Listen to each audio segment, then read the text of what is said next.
Number 6, Real-Time Racing General Tire Honda. Leighton Reese and Peter Cunningham won the opening round of the Pepsi on Ice Series in Mankato, Minnesota. Winning the second round was the number 28 Mobil 1 Volkswagen of Herm Johnson and Bill Pate after a third in Mankato. And after surviving a race-long duel with the Johnson-Pate Volkswagen, the number 6 General Tire Honda took a second in lacrosse. Well, these two teams bring their continuing battle right here to St. Paul, Minnesota, and the frozen surface of Lake Phalen. I'm Greg Creamer, with me Jim Cich. We thank you for joining us as Multimedia Motorsports and Cable TV North Central present our coverage of the 1990 World Championship Winter Carnival Cup. Well, Jim, the grid is set. We're about to begin the pace lap for the 3-hour World Championship endurance race. Front row of that grid, once again dominated by the two winners of the previous two rounds of the series, the Johnson-Pate VW and the Cunningham-Reese Honda. Yeah, they both made it pretty obvious that they're going to be battling it out throughout the season, and though there's other teams that are contenders, they're going to be making themselves the one to beat. Well, obviously another story that we have to concentrate on aside from the battle between these two today is the weather as we go in-car in that number 28 pole-sitting VW. The weather today, a little warm, not a lot of wind, and what are your predictions in terms of the track? There could be problems for the track as the race goes along because the ice will be soft and may get chewed up rather quickly, but we'll see how that goes. All right, Jim, and Judy Seaver, our starter, starts the field off on the pace lap. As we alluded to, after a real battle in qualifying, the Johnson-Pate Mobil 1 VW has ended up on the pole on this one. Interviewed Bill Pate a little bit earlier in the day. Let's take a listen. For the 1990 World Championship Winter Carnival Cup, that's got to please you. Yeah, Herm went out and figured out how to hold his breath for a minute and a half and did the last lap and put us on the pole by 100th over the Honda. 2 weeks ago, we had a great race of lacrosse. When you're a racer, you live for those hours. And Petey Cunningham and I had the same kind of race. We just weren't fender to fender. We were about 10 seconds apart, and we were trying as hard as we could to get a 10th off each other. And unfortunately, they had a tire problem. We didn't, so we won that race. And we're back here for another half hour added to this race at 3 hours, and I'm sure we're going to have a pretty good race as far as this one goes, too. Well, and you guys are expected to do rather well starting from the pole, and of course you're the defending champions here for the Winter Carnival Cup. Of course, this year is the first year with World Championship status, and to be sitting on the pole and already have that first win under your belt this season and be defending here, that puts you in a pretty nice position. Oh yeah, of course the car starting on the outside of us has also got a win under their belt this year, and we beat them by a few hundredths for the pole. So, and the top 5 cars are within half a tenth of a second of each other, and I don't care whether it's Indianapolis or ice in Minnesota or road racing in Riverside, California. That's as close as it gets. Oh, absolutely. I didn't say it'd be easy. I said it'd be interesting. Yes, Lord.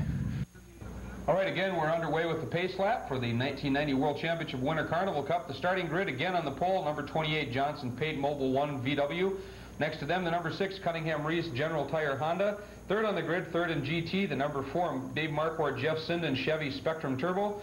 Fourth on the grid and in GT, number 23 John Menard and John Krasinski in the Haviland Dodge Shelby. Fifth on the grid, fifth in GT, defending series champions for the past 2 years, the brothers Orr, Chris and Terry, in their Suzuki Ice Sports Swift GT. Sixth on the grid, sixth in GT, the number 9 Jeff Guido Parker Johnstone Team General Tire Honda Civic. Seventh on the grid, first in Showroom T, the number 24 Dodge Colt Turbo of Mark Olson and Kurt Sell. Eighth on the grid, the 7th in Showroom GT, number 29 Scott Krohn and Rick Albrechtsen on their Honda Civic CRX. Ninth on the grid, 8th in Showroom GT, the number 2 Mark Youngquist Terry Orr Suzuki Ice Sports Suzuki Swift GT. And Jim, it looks like we're about 1 turn away from getting the green in this one, we hope. And they're down through the second to the last turn and sweeping onto the main straight. We're in car with Johnson-Pate. Yep, pace car is in the pits, coming onto the main straight and looking for the green flag from the starter. And again, we're in the pole-sitting car. Herm Johnson opting to take the outside starting position. It's his choice. Judy Seaver says no, did not like the way the field was lined up. And we are going to get a wave off. That means they'll have to go around one more time. And we'll take this opportunity to take a quick break. We'll be back with Herm Johnson and the number 28 Mobil Volkswagen.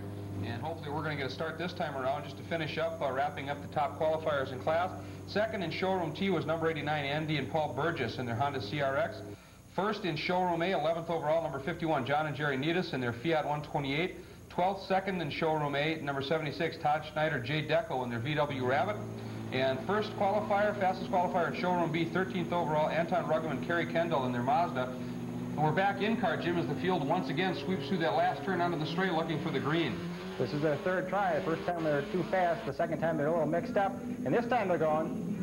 And starter Judy Sievers gives him a big green flag as the 39-car field dives down into the first turn, and Leighton Reese in the General Tire Honda decides to widen the line just a little bit going through there. Looks like that outside starting position for Herm may hurt. Yeah, Herm might be kicking himself right now for taking that, because Leighton did get the jump. All right, in car, we can see how close they're running through that second turn now. And looks like Herm carried a little bit more momentum, moves to the outside, which will set him up with the inside line for that third turn, Jim. And Herm has taken the lead. Yeah, Herm pulled an excellent move, carrying his momentum through corner 2 and got the inside line on corner 3 and got the jump down the back straight. And as they dive into turn 4, it continues to be Johnson, leading from Leighton Reese, who started in the number 6 General Tire Honda. Third, the surprising Mark Hortson and Chevy Spectrum Turbo. They've always been fast in the past, but this is their first race back this year, as I understand. And gridding third and holding on to a solid third right now, they have to be very pleased. Looks like the Menard Krasinski, Haviland, Dodge, Shelby running in fourth and running in fifth.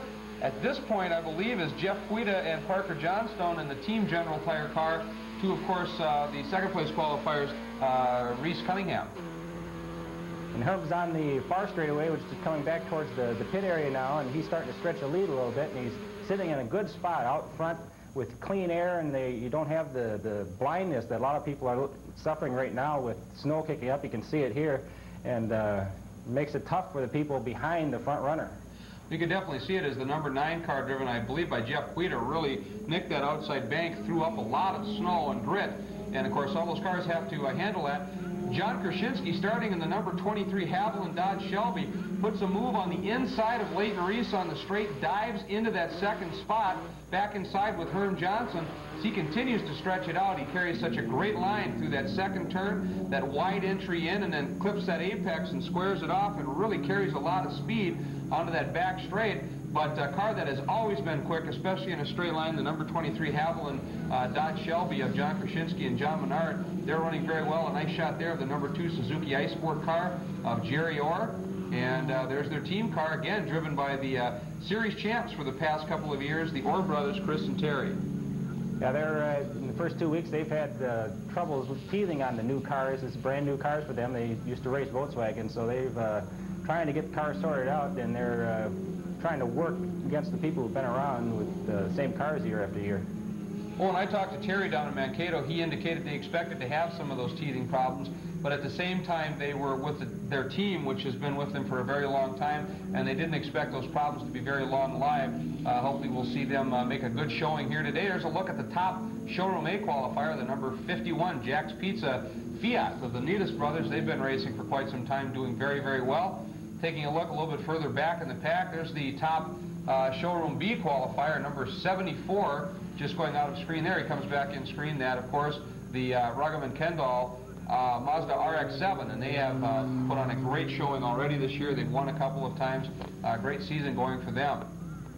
And the early laps, there's a lot of shifting around of positions and settling down into place, and a lot of passing going on. It doesn't take too many laps before the leaders are coming around and catching up the back markers, and a lot of passing going on. And that, of course, is when the leader, who, as you had mentioned, has had the opportunity to run in that nice, clean air with good visibility. Once they start catching that traffic, they start running into the visibility problems. And, of course, they also run into problems like that where you see Herm Johnson just barely avoiding car number 68, who got stuck in the bank. This is ice racing, and that tends to, there's a casual driver for you, number 61, hand out the window. Unfortunately, Jim, looks like number 1, Chris Orr, in the pits. And you can see there that they had snow on top of their car, so they obviously had been off the racing line and into some snow to be kicking up snow that high. And as you can see, just going out of frame, second continues to be held by the number 23, John Krasinski, Haviland Dodge Shelby. But third now, the number 4 Chevy Spectrum Turbo of Dave Marquardt. The second fastest qualifying General Tire Honda, number 6 of Leighton Reese, starting to slip backwards, maybe having some sort of problem, but a great battle shaping up for second spot between the 2 turbo entries of Eau Claire. Dave Marquardt's all over the back end of John Krasinski's Dodge. And meanwhile, Leighton has dropped back, and the Hondas are running 4th and 5th now. We see the easy riding VW Rabbit in the pits. Now, this is very early in a 3-hour endurance race, so if the problem's not too severe, that team should be able to come back without losing too much ground. It's a good shot of the number 29 Albertson Krone Honda CRX SI, one of the independents running on the circuit. They always run very, very well. And of course, a large number of the fields in the Pepsi on Ice series are provided by the independent racers, very important to the series, and without them we wouldn't be able to have the excellent racing that we do. Yeah, a very small number of the races are backed by sponsorship or the manufacturers, so the series really depends on the smaller groups and the little guys from the region. And very often, if you're a real racing fan, you look back in the pack a little bit, you'll see some of those great battles. Good one forming up there, the number 85 Chevy Cavalier of Lyle Nenow and Bud Irby doing a great job. And we come back again, take a look at the number 23 Haviland Dodge Shelby Turbo as it comes through that second turn. And again, it looks like the number 4 Chevy Spectrum Turbo right there. Those two really putting on a great race, fighting it out for that second spot. But up front, Herm Johnson and the mobile Volkswagen just continues to stretch it out. Herm has a little bit of a cushion there, and Krashinsky's has stretched out a little more breathing space between him and Marquardt, so they're looking a little better. The number 1 Suzuki Ice Sport car of Chris Orr back in the pits, taking a look once again at that left front end. Apparently when they had that off-course excursion you mentioned, it must have done a little bit of damage to the car. They did do a little bit of work earlier on as Chris Orr now manages to get the Suzuki Ice Sport Suzuki GT back on the track. They had a little problem in the warm-up this morning in their sister car, number 2, had to do some work on the front suspension geometry, and that may be a problem that they're dealing with there as well. Yeah, they're definitely not having a good start to this race, but as you say, it's we got some action there. Number 74, Anton Ruggeman. Again, that car qualified on the pole, and Showroom B is easily leading in the points in the series in that class, and he went off in a big way, stuffed it into the bank on the outside of turn 2, and he did pretty much what he had to do. As soon as he got into the bank, you could see he grabbed a gear and hammered it, trying to get it to pop free, which resulted in those huge plumes of snow that sort of blanketed a couple of the cars coming by. One, of course, the leading car of Herm Johnson. That just goes to show you how close you can be running way out front and still be involved in some problems. We're in car now with Anton. Take a look at what happened. Looked like he turned in a little early. The car got away from him. He tagged the bank and it just sucked him in. And obviously he tried to get it to pop free. Just was not going to happen, and he is stuck. The safety crews will hop on over there and hopefully get him pulled out fairly quickly. And we're back to racing action now as we take a look at that same turn 2. And quick work by the crews, and we see Anton just off to the left of the screen pulling back onto the track. So some nice work. He finds a gap in traffic and he's back underway. Probably didn't cost him too much. Yeah, you mentioned what you do when you know you're going into the bank and trying to get through it, and also you don't want to be hitting the bank sideways. If you know you're going to be getting yourself into trouble, you try to aim yourself and try to go all the way through, or try to save yourself as best you can. And of course, those rear-wheel drive Showroom B cars, a whole different ballgame in terms of the way you drive them than the other 3 classes, which are all front drive. And with the rear drive cars, once you get into the bank, you can't pull yourself out quite so easily. That's true. And talking about the rear drive cars, the numbers of the rear drive cars are a lot less than the front drive, and the lines are different, and so are the ruts. And they're at a real disadvantage driving across the front drive ruts, and sometimes that puts them into troubles like Anton had there. And of course, we're still early in this 3-hour race, so that problem is simply going to be exaggerated as the day goes on. We'll have to keep an eye out for that. But back up front, you see the Snow Patrol vehicles there that do a lot of work. And oh my, in the pits, number 23, John Krashinsky in the Haviland Dodge Shelby, front end up in the air. Looks like they had themselves a flat tire. Unfortunately, that car has been sort of prone to do it. It develops a lot of horsepower, and it tends to either throw studs or spin the tires on the rims and results in flat tires. That should put the Chevy of Dave Marquardt up into second place, and that definitely hurts the Menard Krashinsky chances as they go back out on the track. Some excellent pit work by the Menard Krashinsky Haviland crew, but as you said, now number 4, Dave Marquardt, up in second spot, and Jim, they must be awfully pleased. Again, their first race back, haven't run the opening 2 rounds of the series, and to come back this strong, running a very solid second. That should promote Leighton Reese to third and Quita to fourth. But Marquardt and Sinden must be real pleased to get a good look at them as they dive through turn 4. You can see how they really pitch those cars to get them at sort of braking, isn't it? You throw the car sideways, and it, aside from setting you up for the corner, it also helps you slow down. Yeah, a lot of times you don't really have to use the brakes too much in most of the corners. You throw the car sideways, and you just let the car steer itself and stay on the gas and try not to lose momentum. And in talking about the different lines, we just saw number 1, Chris Orr, now that car is back out and running strongly, really had to pitch the car sideways to get it around one of the rear drive cars, the number 81 Scrap Metal Processors Bloomington Tire Toyota Starlet of Gary Nelson and Dave Salver. And you can see the speed differential there as Chris really starts to stretch it out once you get clear of him. At this point, we're going to take a little bit of a break. We'll be back in a minute. Welcome back. At this point, we want to take a look at some action that occurred earlier this morning, specifically the 1/2-hour modified sprint final. As you can see, the field nearing the completion of their pace lap. Starting from the pole on this one by virtue of an overall and class win in GTX yesterday is number 10, John Dozier, in the OHV Racing Rudy Luther Honda Civic. Starting next to him after winning GTO, finishing second overall, a great drive by number 8, Brian Heitzman out of Duluth in a Renault Alliance. The pace car is in the pits, the Suzuki Swift pace car in the pits. Car's now coming through the last turn, and Judy Sievers is going to be giving him the once-over. And sort of a different thing through the weekend, Jim, they got a green flag first time out. Yeah, they came down in good order, good speed, and got the start on the very first try. And John Dozier jumped out to the early lead.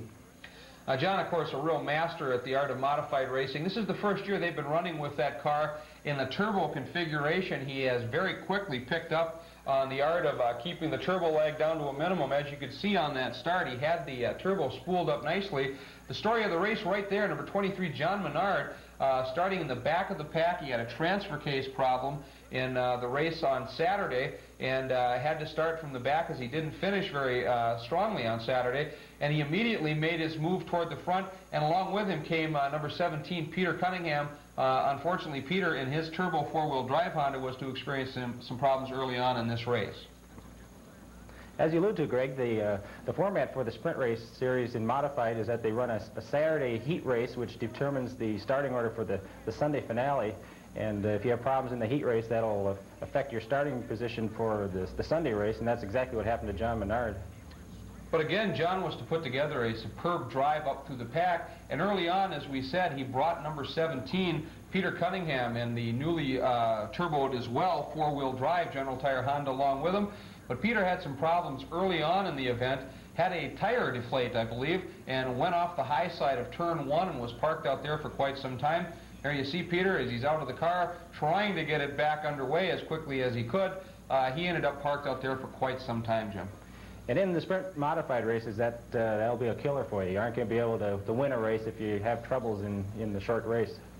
There you see starter Judy Sievers waving the yellow flag again. That was for Peter Cunningham.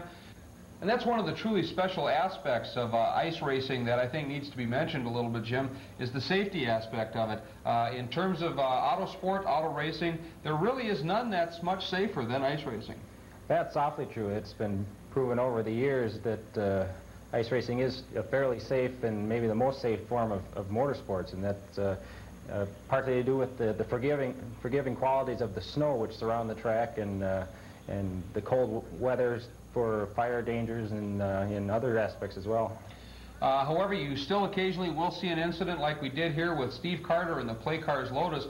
He came through that third turn, had a rear drive axle break, and of course that spun him right off to the outside of the track. He went through the bank, and again, Jim, as you talked about the softness of those banks, he came right through it and stopped on the infield, but with a broken drive axle, he's done for the day. That, of course, a real shame. That car, obviously gorgeous and a real crowd pleaser. Get a good shot, though, of John Dozier in the number 10 OHV Racing Honda Civic. But again, the story of the race is right here at number 23, John Menard, after starting so far back. Once the field started to stretch out a little bit, John really able to move quickly through the pack. Yes, he made up ground rather quickly on the leader, John Dozier, and looked like he was going to be a real threat to him until later in the race where the lead kind of held. And you may have seen John Menard as he came through that third turn. just a couple of seconds ago, the rear end of his car nicked the outside bank. That's not a whole lot of concern there. A number of the drivers who are exceptionally good at ice racing will actually use the outside banks of the snowbanks on the outside of the turns as sort of a berm to help them straighten their line out, and actually they'll be able to carry a little bit more speed down the straight. A nice shot there of Peter Cunningham. Once he got back and going, he did turn the fastest lap of the race, so had he not had those problems, it would have been exciting to see how Peter would have done as well. But again, up front, John Dozier in the OHV Racing Honda continues to lead, but you can see how close John Menard in a relatively short distance. Again, only a half hour of the race, and this was probably within 20, 25 minutes. John got very close. Yeah, John made an exciting run to the front through the pack and made things real interesting and nervous for Mr. Dozier as the race neared its end. You can see right there, Menard did have a problem going into turn 4, went in a little too hot, hit the outside bank on the exit of 4. That time he wasn't using it as a berm. He actually tagged it very hard. He scrubbed off an awful lot of speed. The four-wheel drive capabilities of his car, not enough there to pull him through it. Dozier, one of the most smooth and concise and consistent drivers on the circuit, opened up a gap right away, and that was probably the race, at least as far as John Menard being able to work his way back to the front. He just couldn't do it. Yeah, John was able to stay steady and hold off any more threats from John and John Menard, and seemed to be able to hang on fairly well. There's a nice shot of the number 10 OHV Racing Rudy Luther Honda, driven by John Dozier, putting on a great drive. Again, this was OHV's first race back. They had not run the opening 2 rounds of the circuit, and so they're doing a super job in this one. Again, you see Dozier as he comes through the 3rd turn. At that point, he'd been able to, as you said, stabilize the gap, and Menard was not able to really close on him. We jump now inside the car of Adam Popp, the number 63 Downtown Driving School VW Scirocco. He runs in the GTO category in the modified division, chasing Canadian Steve Parley in a similar VW Scirocco. They go down the back straight. We're inside with Adam, and as Steve turns into the turn, you can see him, he clips the inside bank, and the car goes over once again as it hops over the outside bank of turn 4. In an effort to avoid him, Adam stuffed the car himself in the outside of turn 4. Didn't roll it, just stuffed it there. Couldn't see in all the snow dust and just got in a binder, slid into the bank. Parley was fine, and a great view from the inside of Adam Popp's car, and a great view there as John Dozier goes by, takes the win, and of course the OHV crew led by Mike Wall salute John with the worm. Yeah, that's their custom, and they've done it several times in the past, and they're always happy to do it. It's too bad about the Volkswagens, because that was the last lap, and they both ended up not taking the checker. And that is very unfortunate, as those two had been going at it all race long. There you see number 47, Dan Gatton, in the GTU category. That, of course, a modified category, the U standing for under. There is a displacement split in those classes, I believe, GTO, GTU, and depending upon engine size, that'll tell you what category you fall into. Exactly, Greg. And John, who used to run in the GTO class, now the car is converted to GTX for unlimited cars, came home with a checkered flag on his first try, and you had an interview with him, and we'll go to that now. All right, with me now is a gentleman who is probably one of the most ecstatic people out here right now, I would think. You might not tell it, but for John, this is real ecstatic. The winner yesterday in the half-hour modified prelim started from the pole today and put in a tremendous drive to win it. And considering this is your first race of the year and you've had very little test time in the car, you must be very happy. We're very pleased with the way the cars work. It's still in development. It's actually not where we want it to be. We're lucky enough to win yesterday when other people had some problems, so we started up front and just kind of ran and hid and kept watching for them catching up and stayed in front of them to the end. That car, we had to shift it without a clutch, but it ran just flawless. It's a tribute to the crew members. They're the ones that put in all the hours. They were up till 2 in the morning last night just to make the car work, and it worked good enough. The one who finishes first, we did it. And as John Dozier takes a well-deserved victory lap, we're going to take a little break, but before we go, we'll leave you with a quick look at the 1990 World Championship Winter Carnival Cup Modified Sprint Class winners.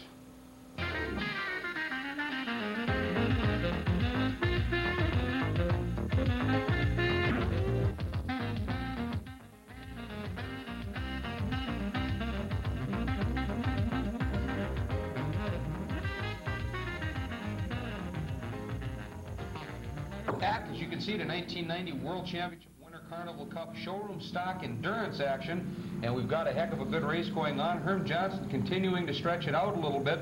but we're near the midpoint of the race, and of course that means that very shortly we're going to be seeing the all-important strategic pit stop come into play, and that can very frequently rearrange how everything's going depending upon how smoothly those pit stops go. It gets into strategy, is into what the teams want to do, whether they want to change tires or how much gas they're going to be putting in, and the order of the running can change just with the pit stops. And again, at this point, we still have the number 28 Mobile Volkswagen in the lead. Running second, the number 4 Dave Marquardt-driven Marquardt Chevy Spectrum Turbo. And running in third, at this point we believe, number 6 Leighton Reese, still behind the wheel of the General Tire Honda. And that's been the order for the last several laps since Menard dropped back with tire problems, and it's shaping up to be a real exciting last half of the race. And it could become even more exciting, Jim, because Menard, during that earlier pit stop for the flat tire, was in and out in a big hurry, and depending upon how this round of stops go, he could be back in the hunt, couldn't he? Definitely. With the 3-hour race, there's still a long ways to go, and a lot of things can change, and the pit stops will play a major role in that, but a lot of time for other teams to have problems of their own, and Menard to get back into the fray of things. And the picture there showing John heading into the back part of the course. Greg will be checking down into the pits now and picking up people as they come in for pit stops, and I believe the Marquardt Chevy's in first, and we'll go to Greg there. Now is Dave Marquardt, and Dave, you were out, started the race in the number 4 Marquardt Chevy Spectrum Turbo. As I believe this is your first race this year. You came out, you qualified third, an absolutely superb qualifying effort, and you were either running no worse than third and second for a large part of the hour you were out there. First of all, you got to be real pleased with the performance this weekend. We're very pleased. We hadn't even practiced until yesterday before qualifying, so we didn't really know what to expect, and we were lucky enough to turn a moderately quick lap and get up in the 3rd position, and we were going pretty well here until our pit stop.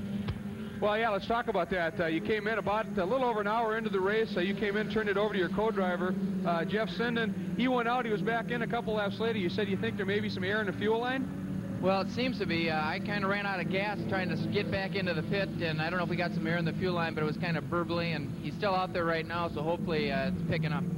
And of course, you got to keep in mind that at this point, I think we're still, if not at least an hour and a half, maybe even a little more. Anything can happen. That's why they call it endurance racing. Our goal is to finish the race, and we just got to stay out there and keep putting in laps, and we'll see what happens. You never know. Dave Marquardt pitted fairly early with the Chevy Turbo Spectrum, and they may be having problems, as Dave alluded to, about the fuel consumption, and they may be having problems with that now as Sinden seems to be moving slower out on the course. But whether they had taken a gamble early in the race and started on a lighter fuel load, or perhaps the car has just been using fuel at a rapid rate with the turbo, and either way they've run into problems, and they may have to make another stop before the end of the race to refuel once more. And no other cars have yet come into the pits, none of the leaders yet, and the Chevy has dropped back from second because of their pit stop. They may regain their position later on when the other teams pit. In the pits now is the ST leader, the Irby Nenow car. Lyle Nenow will be getting in the car there now, and you can see Herm Johnson still holding the lead out on the track. He has yet to pit, and he has a fairly comfortable lead at this point, and we'll see what happens with the pit stops. All right, Jim, and you may have noticed as they went through turn 2 that behind them and losing ground quickly, the number 4 Chevy Spectrum Turbo of Jeff Sinden, still running well off the power, apparently having those fuel starvation problems, maybe just having a problem with the fuel pump as well. We'll try and keep an eye on that. We noticed, as you said, a number of the showroom T cars in the pits now. Those cars running for a class within the entire race, and of course the Lyle Nenow Bud Irby car, the Lewis Donato Chevy Cavalier. Bud Irby jumping behind the wheel and going for the last half of the race in that one. And of course the Powertran VW of Lyndon Phelps and Dick Nordby in. Dick started the race. He's out of the car now, and Lyndon will be taking over. There, though, a good shot of your leader still in the car, as you said, Herm Johnson in the number 28 Mobile Volkswagen. And looking forward to seeing what happens once all the leaders get into the pits and make their changes. And you've got to expect that if everything goes smoothly, that VW should come out of the pits still in front. Yeah, they have enough of a cushion, so even if they take a little longer in the pits, they still should be able to hold on to the lead through the pit stops. And we'll see what happens with the second set of drivers and the conditions and how the leads will hold up and shift around. Now what's going to happen, a lot of these drivers, they've been pretty much cooling their heels maybe since even the morning warm-up, which was quite a few hours ago. They get into the car, the track in a lot of corners probably does not in any way, shape, or form resemble what it was when they were on the track last. How do they adjust to that? Well, that's for sure, especially in a 3-hour race, the gap is even longer. The track at the start of the race has nothing that resembles the track that is out there right now, and before the end of the race it'll change even more. And the corners are shaved down, the ruts are deeper, and the second driver really has to be ready for just about anything and just ready to push hard. Here's the number 2 Suzuki in the pits for the Oars. Now apparently this car normally driven in the second half of the race by Jerry Orr. However, with the problems that have been experienced by the team's number 1 car, they're trying to get Terry Orr, again the series champion for the past couple of years, as many points as possible. This car better placed than the number 1 car we just saw a shot of, so they're going to put Terry in that one, and I would assume an effort to just garner some more points. Yeah, they're trying to stay in the hunt and keep at least one of their drivers high in the points. With the 2-car team, you can do a lot of switching around and a little more strategy as far as the points race goes for the entire season. Now at this point, after that pit stop, by the way, for the number 4 Chevy Spectrum Turbo of Mark Sinden, that should promote the number 6 General Tire Honda of Leighton Reese, who is still in the car. That should move them up into second spot. Definitely, and P.D. Cunningham will be waiting to get in the car. They should be making their pit stops before too long. We're in the window for pit stops, and there's still some time left, so we still don't know when they will be pitting. Now, of course, we should mention that Peter Cunningham, the current SCCA Escort Endurance Champion, driving Honda CRX SIs, very similar cars. Peter, probably one of the best Honda drivers in the world, one of the best Escort Endurance pilots in the world. And Leighton Reese has pitted, and Peter Cunningham in the car. Jim, I'm going to turn it over to you. Now with the Cunningham taking over the Honda from Leighton Reese, Herm Johnson remains the only lead car that hasn't pitted, and temporarily his lead stretches out. Greg is down and should have an opportunity to talk with Leighton Reese at this point, and we'll fill you in on that. Go ahead, Greg. Okay, I'm down here again on trackside, and with me now Leighton Reese, who is driving the number 6 General Tire, Leighton's Garage and Auto Body Honda, part of the real-time racing team. Leighton, you just got out of the car. Your pit stop just occurred a couple of minutes ago. First of all, how's the track doing? The track, it's holding up. I didn't see any water out there. It's a lot of slush on top of the ice. It's very frustrating driving conditions. Traction's real limited. Okay, you were driving very well. You were running about 3rd, 4th early in the race, and then the Menard, Havel, and Krasinski car had a little bit of a problem, and as did Mark Sinden. You guys have been running very strongly in second, a little bit behind Herm, but race has to be looking pretty good for you. We got almost an hour left to go, so you got to be hopeful. Yeah, it is an endurance race. We might have missed the setup a little bit early on in the race, but the General Tire Honda is working well now, and like we say, you got a good hour to go yet, and you know, we're confident P.D. Cunningham's got to be one of the best Honda drivers in the world, so we'll have to see what shakes out. Okay, and lastly, of course, you won the season opener down in Mankato. You ran very strongly the following week in La Crosse. It's got to be nice for you to basically be in your own backyard running in the World Championship Winter Carnival Cup right here in the Twin Cities. Well, yeah, we're always excited. Lake Phalen's always a good show, so hopefully everything will come together for us here today. During Greg's interview with Leighton, you heard Bill Pate go by in the Volkswagen. He has now taken over the ride in the number 28 Mobile 1 Volkswagen from Herm Johnson, and still should have the lead ahead of P.D. Cunningham in the Honda. But P.D. does have a couple more laps on the track at this point, and should be a little more accustomed to the new track and the changes, and maybe we'll be picking up a few seconds of the gap between the first and second car. But in a few more laps, Bill should be able to stabilize that gap, and we'll see how that develops through the second half of the race. But right now, Greg is still down in the pits, and he'll have an interview with pole sitter Herm Johnson. All right, once again, we're trackside down by the announce van, and with me now is the gentleman who not too long ago got out of the car that was leading by a pretty healthy margin. It's Herm Johnson out of Eau Claire. Herm, the Mobile Volkswagen seems to be running very, very well. You had it on the pole. You chose the outside for the start, and you ended up second going into the first series of turns. You got around them, and you were gone. It wasn't that easy, I know, but you were running very strongly. I thought I made the right choice starting on the outside because I grabbed the lead at La Crosse that way. I think maybe I was just a little gun-shy going into one this time, and Leighton got the best of me. I was glad to see it happen. Once again, down in La Crosse 2 weeks ago, you and Leighton had an hour-long battle royale. That was, I believe you even termed it some of the best, funnest racing you've done in a long time. Looked like that might shape up, but once you guys started to get into traffic, it seemed that you were working traffic very smoothly and started to pull away. I play as much hang-on turbo as I can to get as much experience of the traffic as I can, because that's about the only way you can do it in Eau Claire. Well, you were getting some serious pressure a little earlier on, too. Once Krasinski and then Dave Marquardt got around Leighton, they started to close in and made it interesting for a while. Those guys are always tough. Well, they're very tough, and you got to just keep it be as smooth as you can and let the pieces fall as they may.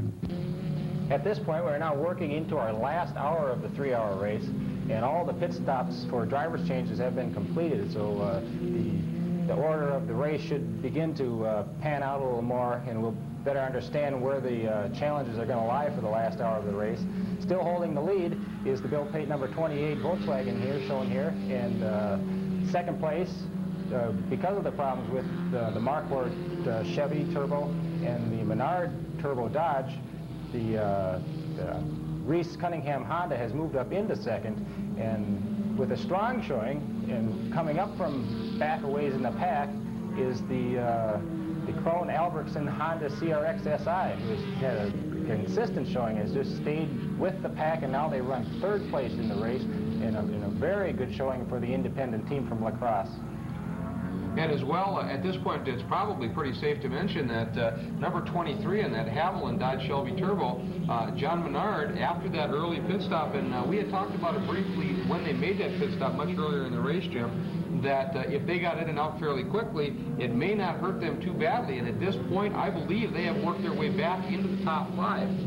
So they're putting in an excellent showing, as is the other car running in the top 5 right now. That one right there, the General Tire sister car of Jeff Quita and Parker Johnstone, number 9. Yeah, the 9 car may be in 4th place at this point. We'll get that cleared up with TNS as time goes along. There's Peter Cunningham now in the 2nd place Honda, and the Dodge that you were just talking about, it dropped to as low as 2 laps behind the leaders. But and there's a problem out there now. Jim, there's a problem. Bill Pate, the number 28 Mobile Volkswagen, it appears that he's got a flat tire. It looks like the right front of that car definitely not in the position it should be, running low. Normally indicates, if not a flat tire, at least a broken suspension. They're coming through that last turn. You can see how slow they're going, trying to get out of everybody's way. And that car definitely in major problems. That's the sister car of Parker Johnstone and the General Tire Honda going by. But the number 28 Mobile Volkswagen very, very slowly coming into the pits. One thing that might help them here, Jim, is that their pit is not way down at the end of the pit lane. It's fairly close up. They can get stopped, perhaps get that tire changed, and get back out there, assuming nothing's been damaged, without being hurt too badly. From what we can tell from the video there, that the flat tire didn't occur until the last part of the course, so they didn't lose too much time while on the course. Though moving that slow, that really chews up their lead. And I'm sure that it's going to be difficult to hold on to the lead at this point, because this is going to take a little bit of time, but they still should be in the hunt, but this is going to hurt. And the Volkswagen racing crew really gets down to work. We also see number 89, the Burgess brothers Honda CRX. They've been in a race-long battle with the number 85 Nino Irby Chevy Cavalier for the lead in Showroom T. They're back on the track. Apparently they had a little bit of a problem, so that should give a fairly nice lead in the Showroom T class to Bud Irby, currently in the Lewis Donato Chevy Cavalier Z24. But the story of the race is the pit stop by the number 28 Mobile Volkswagen, while firmly in the lead for that flat tire. And Jim, it depends on how quick they got that car back out on the track as to how far behind the leader they're going to be. Yeah, suddenly for the first time, the number 6 Honda, now driven by P.D. Cunningham, is in the lead of the race. But the number 28 Volkswagen, driven by Bill Pate, is not that far behind and is within shooting distance. And we'll see after the short break how that shapes up.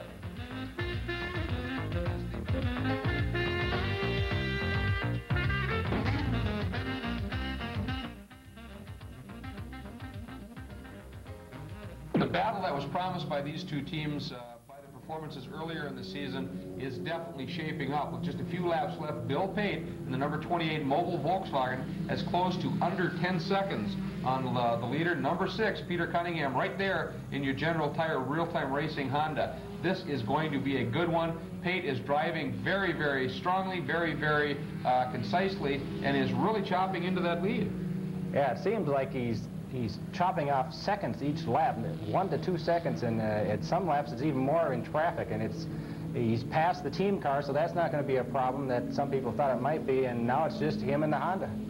And of course, over the years, the Volkswagen has been reputed to have, in real rough handling situations, which we're certainly starting to experience here, a slight edge. It's got greater suspension travel, works the bumps, and therefore can work traffic a little bit more effectively. And at this point, I'd say Bill Pate putting it to good use. Good example of traffic right there, as Peter really had to slew the car sideways to get around a couple of slower cars, and all that's going to do is help Bill Pate. Definitely, and it's a less than the straightaway distance now. You can see Peter still in the straightaway when Bill entered the main straight, and it's the gap is narrowing each time around. And of course, again, we can't talk enough about traffic playing a part. They're working through a lot of the back markers, and you can see Peter right now fighting to get around a couple of them, but so is Bill. But he has closed up once again. This is looking to be an excellent, excellent finish. Bill getting by one of the slower T cars. He is driving very, very strongly. There's no doubt about it. Meanwhile, the 29 Krone Albertson Honda has been having problems, has been in the pits at least once, and the Menard Dodge has moved up to within striking distance of third, so there may be a change in the position there while the leaders duke it out. And again, once they had that problem with the tire in the very early stages of the race, the Haviland Dodge has run very strongly and is showing as they make a march up to the front. They're not going to be able, unless something serious happens, to take a run at the overall win, but they're certainly doing a great job to maybe have a shot at the top 3. But taking another look, as we see him coming through that far side of the course, into the short straight leading down into the last 2 turns, and you can see that Cunningham still working around the outside of traffic, but Bill Pate continues to close it up. He is driving extremely well and really pushing Peter at this point. The gap is coming down in a big hurry. And into the picture there, you see the Honda, and there's the Volkswagen, and it looks like it's just down to maybe 3 seconds difference between the 2 cars. Bill is really driving hard. And you can see by the spray coming over the hood of the car, the traffic, and look at that pass right down on the inside, went by 2 cars where there really wasn't any room. He is driving like a man possessed, and he's got to, because they are on the last lap, Jim, and they are coming up on a couple of slower cars. There's a rear drive car getting real swirly, and it looks like he may be he's held up Peter. Bill is right there. Peter now gets around the outside of, but look how close Bill is. But they hit. Bill hits the rear drive car, gets off in the slop, and that is going to allow Peter to pull out quite a bit of an advantage again, and it does. That may be the race right there, Jim. Bill kept going, but he definitely lost time, and I don't know if he can make up that time, even though you can see there that the gap is still narrow. That was a costly error. Well, that's true, because coming out of turn 2, it looked like Bill may have had a little bit more of a head of steam built up and had been able to, like Herm did in that opening lap, take a run at Peter down that back chute, but the contact with that car really messed him up and gave Peter that little bit of breathing room, and I really think that could be the race. Although, as you note, going into the far back side, Bill has really closed up on Peter again. And now they're heading into the straight, coming back towards the pits. There's just 2 corners left. And so Bill has to make a quick decision about how he's going to make a move to try to get by Peter before the checker. And with the track and the condition it's in and only 2 turns left, 1 now, the best thing for Peter to do probably is just drive the line, force Bill to get out into the soft stuff. Bill's taking a run at him. Last turn, he's up high, but he is out in the soft stuff. Peter able to get better bite out of the turn, holds on for the win. But boy, Jim, that's about as close as it gets after 3 hours of endurance racing. The Honda crew running over to congratulate their driver after the cool-down lap. What a race. Incredible, incredible charge to the front. And Peter holds on. And what a finish. Exciting. Oh, it has to be, what, maybe 10 feet at the finish.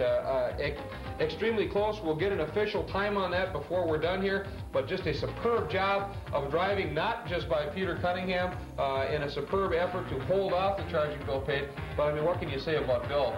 Coming from quite a ways back after the problem they had to finish that strongly, a superb job, but I'll tell you, a well-deserved victory lap by Peter Cunningham. And it looks like they got most of the Honda crew stuffed into that thing, and deservedly so. Just a great job by that team as a whole all day long. The key to this win for the Cunningham-Reese Honda was taking advantage of the opportunities of the race. Well, Jim, that's exactly right, and Leighton alluded to that in his interview with us after his pit stop. He said they weren't quite where they wanted to be, made some adjustments, thought the race might come back to them with a little bit of luck. Apparently they got the luck, and they came home winners, and we'll come back to wrap up our coverage of the 1990 World Championship Winter Carnival Cup after this quick break.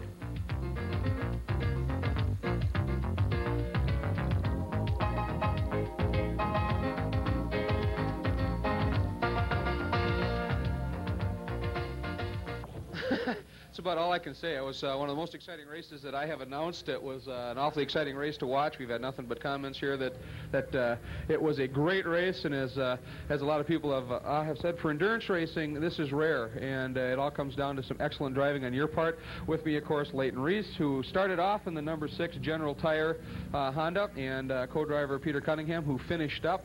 What a tag team. They worked very well together. And first, Peter, driving late in the race, you were working against a lot of slop on the track, and you were working against a lot of traffic, and you drove just an incredibly good race. You did what you needed to do. Well, thanks a lot. With the ruts and, like you said, the traffic and the warm conditions really slowed up the course. It was very difficult, and it was a matter of keeping your nose clean and trying not to make any mistakes. And that's what Leighton and I talked before the race, and we decided that that was going to be our strategy. And we were fortunate enough to get the General Tire Honda in the winner's circle. And that, indeed, you did. Now, Leighton, of course, you're from Minneapolis here. We talked about during the driver change when you came over. It's sort of your own backyard. And you said that it wasn't going quite like you had hoped, but at that, when you got out of the car, you said, we didn't have it dialed right away, but we did a little work on it, and it might come back to us. And, boy, you called it right. Well, it is a long race. It's 3 hours, and we just kept plugging away. And even though I wasn't getting the greatest lap times, I was... you know, we were steady, and a couple people dropped out ahead of us. Some people crashed. I was being very conservative in traffic, but I can't tell you what an honor it is, and you know how happy we are to win this World Championship Winter Carnival event. Well, I'll tell you what, it's been a real treat to be involved with it on all counts. And, of course, this is the third stop in the IIRA series. You guys started off the series in Mankato with a win. And, well, you third, I think, in lacrosse. Second. You were second in lacrosse, and now another win. Season's starting to shape up pretty good for you. Oh, yeah, we have to thank our crew for that one. We've got a 4-car effort, and we've got these 2 modified cars that are really starting to work well, but they really take a lot of work as we are developing them to make them the best they can be. And our crew is just working 14-hour days during the week to make it happen. We don't have that large of a crew, but boy, each and every one of them is a character, and they all... A real gunner. Yeah. They're real gunners. And, of course, the General Tire Hondas are doing the job for you as well out on the track, and you guys are doing a nice job in them. Well, thank you. It's a team effort, and it really takes all of those ingredients to come up with a winning combination, and then a little bit of good luck, and we had that today. So, how does it feel to be world champions? Well, it's not the worst feeling in the world. In fact, I think it calls for a little celebration. And as Peter Cunningham receives a few congratulatory handshakes, he's wearing a nice smile on his face, but he also has probably accompanied that with a sigh of relief, as the final margin of victory, as we show you the finish one more time, was only 0.8 of a second after 3 hours of racing. An absolutely tremendous finish for the 1990 World Championship Winter Carnival Cup. And at this point, Jim, why don't we give them the final standings, and you can start it off with Showroom GT. The GT class finish order is the same as the overall finish order, with, of course, the Cunningham-Reese General Tire Real-Time Honda Civic finishing first, the Johnson-Pate Mobil 1 Volkswagen GTI finishing second, and the Menard Krasinski Havoline Dodge Shelby of Eau Claire, Wisconsin, edged out the Alverson Krone Honda for third place. And your winners in Showroom T, after snapping their gear shift lever and locking the car in third gear shortly after the driver change, number 85, Lyle Nenow and Bud Irby in the Lewiston Auto Chevy Cavalier Z24 from Lewiston, Minnesota. Second in Showroom T, number 43, Steve Bedore out of Shorewood and brother David Bedore out of Chanhassen in their Volkswagen GTI. And third in Showroom T, number 89, Andy and Paul Burgess out of Fall Creek, Wisconsin in their Honda CRX SI. And winners in Showroom A, the number 51 Fiat 128 of brothers John and Jerry Needus of Appleton, Wisconsin. Second place, the number 10 Volkswagen Golf of Keith Malter of Waseca, Minnesota, and Peter Hansel of Sylvan Lake, Minnesota. Third place, the number 19 Volkswagen Rabbit of Mike Erlinger of Princeton and Bob Koski of St. Louis Park, Minnesota. And moving finally to Showroom B, the winners in that one, their first one of the year, number 41, Formula Atlantic racer Cliff Evan and Kurt Wash out of Appleton, Wisconsin in their Datsun 280Z. Second, number 81, Gary Nelson and Dave Souther out of Columbia Heights and Arden Hills, respectively, in their Bloomington Tire Center Toyota Starlet. And third, current points leaders in the class, number 74, Anton Ruggeman and Kerry Kendall out of Forest Lake in their Mazda RX-7. And that about does it from here at Lake Phalen in St. Paul, Minnesota. Before we go, we want to thank the Pepsi on Ice publicity people and Bill Collins for their fabulous in-car video. Once again, I'm Greg Creamer, and for Jim Cich, we'd like to thank you for tuning in for our coverage of the 1990 World Championship Winter Carnival Cup.